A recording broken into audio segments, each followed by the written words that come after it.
Hi guys, welcome to my channel. My name is Hugo and today we're going to see what's going to be the best stocks for this week, which is going to be two REITs, and we're going to also do some analysis on the market, on the Bitcoin, and on my portfolio, so stay around. Before we start the video, please don't forget to hit the subscribe button. Only 3.9% of my viewers are subscribers and I need your help to reach that 1000 subscribers. So smash that button. Let's get back to the video. So we're going to start the week with NLE Capital Management. This is a high dividend yield. They have a high dividend yield of 9.57%. They pay quarterly of March, June, September, and December, and they are undervalued 8.1%. The ex-dividend date is on 29th of June, and they have financial health of 3Bs, bad, but for one simple reason, they are a mortgage REIT, which they borrow money to several agencies, and they have residential mortgage where got really affected. Around they have a debt with around 50 billion, and in the past 3 years the earnings are declined around 33%, which is quite a lot. So we didn't have any growth in the past 3 years with this in terms of earnings with this company, and that's why probably they have a really high dividend yield, because they are trying to get more capital in so they can reinvest. Take in consideration they pay quarterly. You could do some investment in terms of to get just the dividend yield of 9.57%, but bear in mind that this has some risk involved, which the stock probably won't grow, and they went down quite a lot. As we can see here on the graph, they are in the red line. So probably we won't have that growth that we are expecting, or at least 1% growth, or that could be beneficial for us, and investing only on the short term, not in the long term. This is one of the stocks that I probably have on my watch list. Although they are undervalued in 8.1%, this is not much. This is if we have an undervalued around 50%, probably yeah, it's fine. We could invest in here because we have margin to grow. Having this in consideration, this is a high risk stock. The ticker WPC, WP Carry, it's one of the largest lease REITs with an enterprise value approximately around 18 billion, and they have a diverse portfolio. The dividend yield is 5.44%. They pay quarterly March, June, September, and December. They are undervalued to 27.3%, which is good. The ex-dividend date is going to be in June 29th, and we're not going to have enough time to buy it because it's tomorrow. We need at least 2 days from eToro to buy in so they can process the order and we can receive the dividends. So in this case, I'll add into my watch list and wait until September to buy the stock if you have any interest at that time. In terms of financial health, they have a G, which is good. They have more assets than liabilities, around on the 5 billion, and the market sentiment is a hold.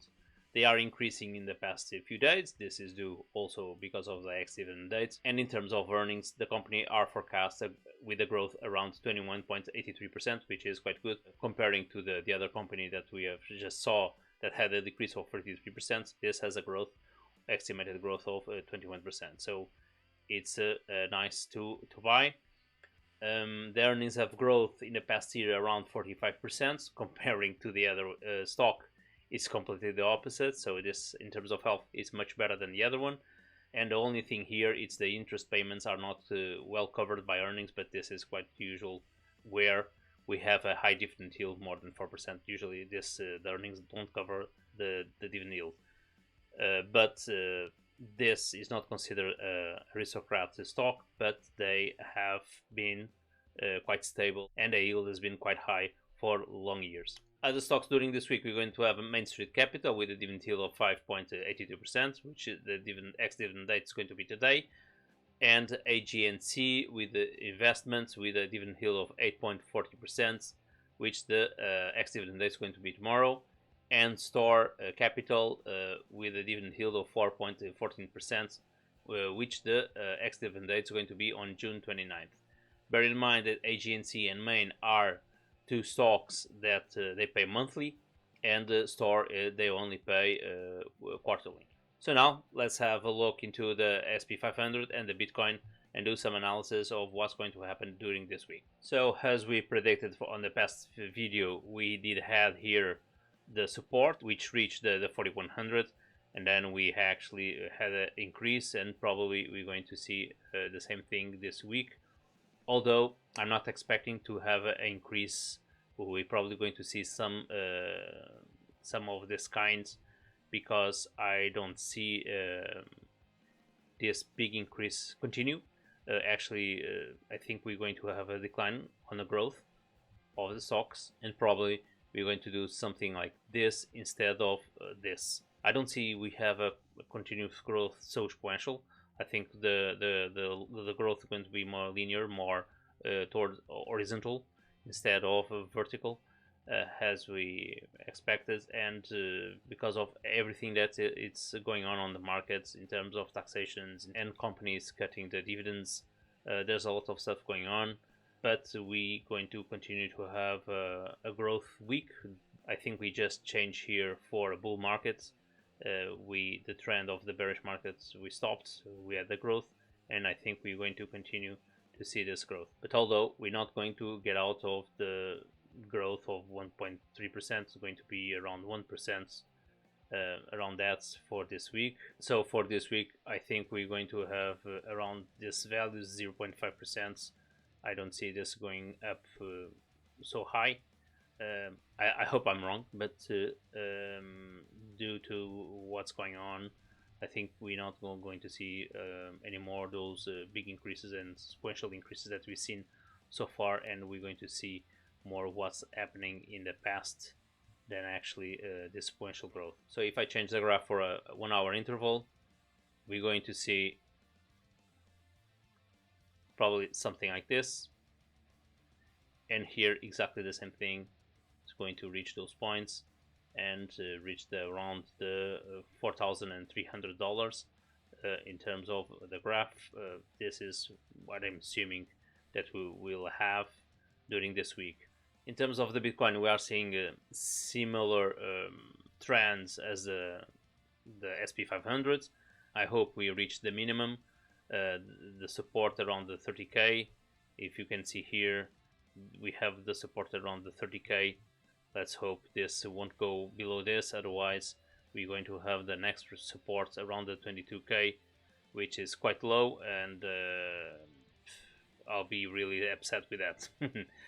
Anyway, if that happens, bear in mind to have some money in balance so you can do some average, because otherwise you'll be losing money, and you can take this wave up and you can get some profit from there, which will balance the loss that you're going to have here in case of it reach the 22k. So bear in mind, put some money in balance in case that you are in a negative position at the moment.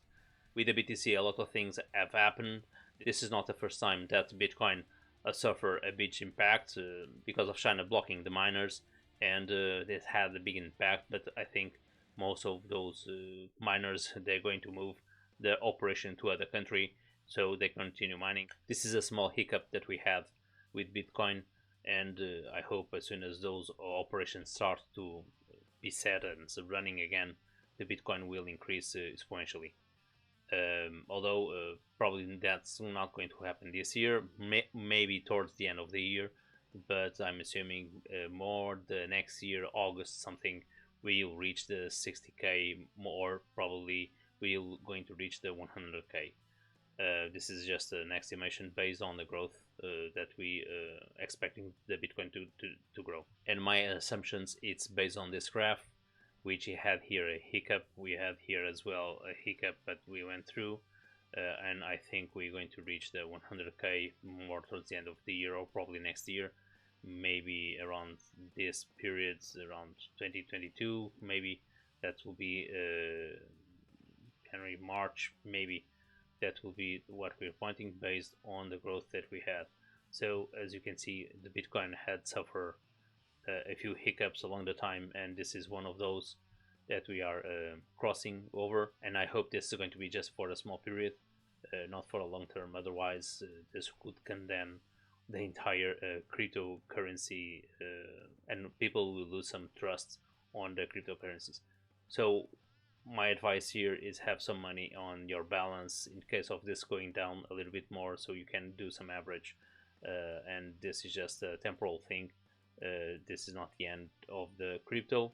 So let's see what's going to happen with the market the next week, and probably we'll see some growth as well on the Bitcoin. So if you want to copy all my trades, you need to go to the eToro and search my nickname Bikenites on the search bar, and you can start to copy all my trades. And I advise you to copy all the open trades that I have in order to get more advantage of the dividend yields that you're going to receive, which at the moment the increase with some acquisitions that I've done, which I'm going to explain you right in a few moments. And also you can simulate the portfolio and see those actions on the spreadsheet that I'm going to show at the end of this video.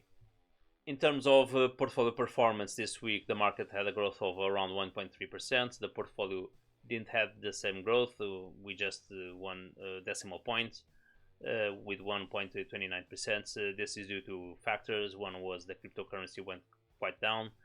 Bitcoin and other went around 25% down, which had an impact on my portfolio.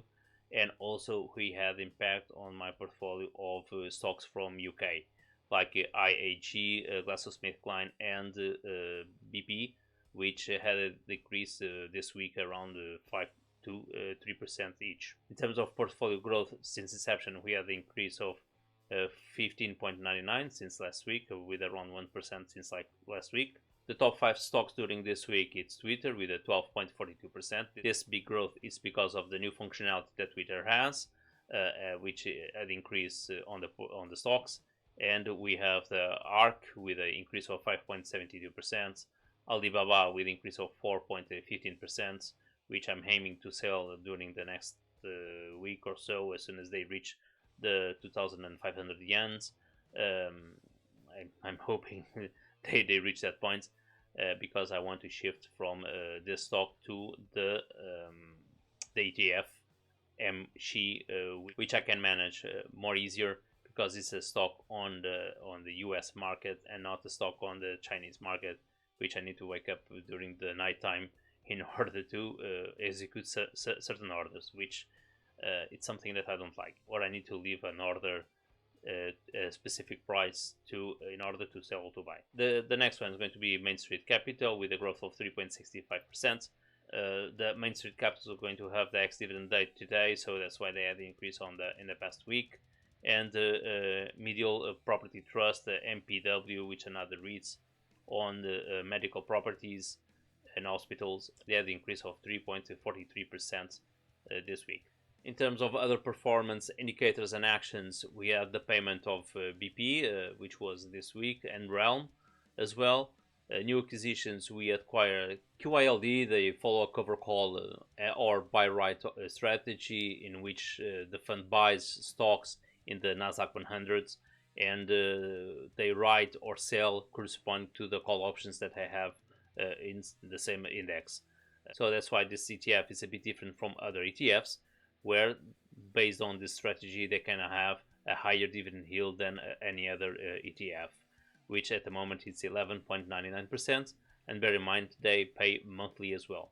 The only thing here is the expense ratio, which is a 0.6%, which is quite high. For the normal usually it's 0.4, but for eToro it's seamless because we don't pay this, it's already included on the value when you're going to buy the share. This is ETF where the growth is not so high as other ETFs, actually has decreased in the past 3 years or 5 years, but I think it's a good time to buy, having in consideration the high dividend yield that they have, and it's still a really nice price to buy. It's not too expensive stock at the moment. In terms of open orders, we don't have any close orders as well. The average that I've done during this week was on Disney, and the top payers it's still AMCA, and now the top dividend yield is QYLD, which has the high dividend yield of 11.99%, which the Realm is the next one with 11.50%, I think. In terms of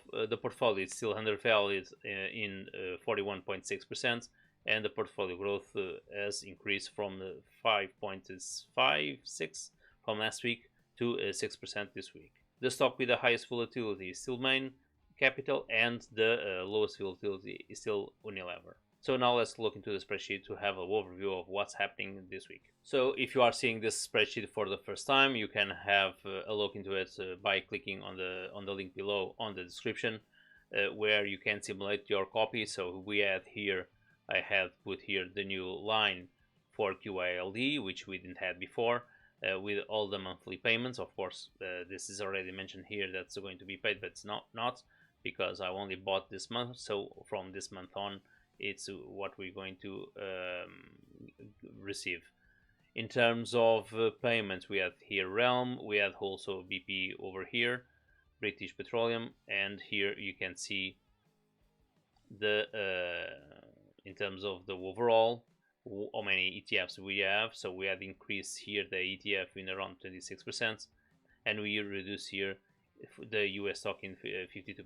So once again, you can put here the amount that you want to invest, $1,000, which is the minimum that I recommend. So of course you can invest with 500, but at least to receive the max from this dividends, I recommend to use at least $1,000. Otherwise, some of the orders will not be copied, and with $1,000 for sure those orders will be copied. So you just need to go to your portfolio, just put here the percentage, and then he'll put here the number of shares that we have.